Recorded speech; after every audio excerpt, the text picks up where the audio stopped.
అస్సలాముఅలైకుం వరహమతుల్లాహి వబరకాతుహు అవుజు బిల్లాహి మినష్ షైతానిర్ రజీం బిస్మిల్లాహిర్ రహమానిర్ రహీం. ప్రవక్త మొహమ్మద్ సల్లల్లాహు అలైహి వసల్లం గారు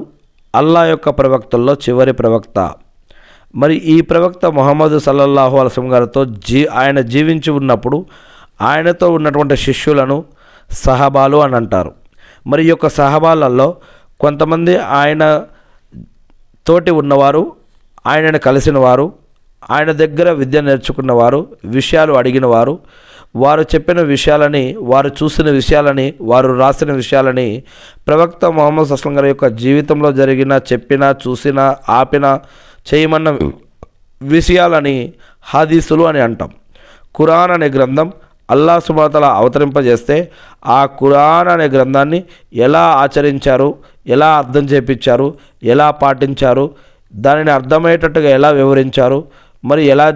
దాన్ని పాటించి చూపించారు ప్రవక్త మొహమ్మద్ సల్లల్లాహు అలైహి వసల్లం గారు, వీటన్నిటినీ కూడా హదీసులు అని అంటాం.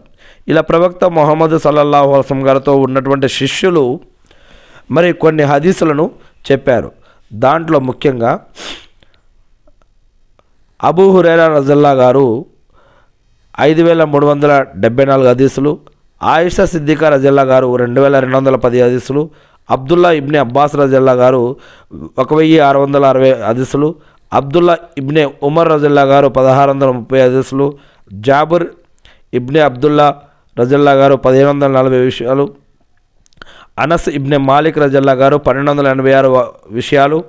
అబూ సయ్యద్ ఖుద్రీ రజల్లాహు గారు 1170 విషయాలు, అబ్దుల్లా ఇబ్నే మసూద్ రజల్లాహు గారు 848 విషయాలు, అబ్దుల్లా ఇబ్నే అమర్ ఇబ్నే ఆస్ రజల్లాహు గారు 700 విషయాలు. ఇలా ఇంకా కొంతమంది మరి ఇవే కాకుండా కొంచెం హెచ్చు తగ్గులతో అనేక విషయాలని ప్రవక్త సహబాలు తెలియజేశారు అని, దాంట్లో ప్రవక్త గారి యొక్క సతీమణులు రజల్లాహు గారులు మరియు ప్రవక్త గారి యొక్క శిష్యులు మరియు ఆ శిష్యుల యొక్క కుటుంబీకులు ఇలా అనేక మంది అనేక హదీసులు తెలియజేసి ఉన్నారు. మరి వీటిల్లో నమాజ్ గురించి మరియు ఖురాన్ గురించి మరియు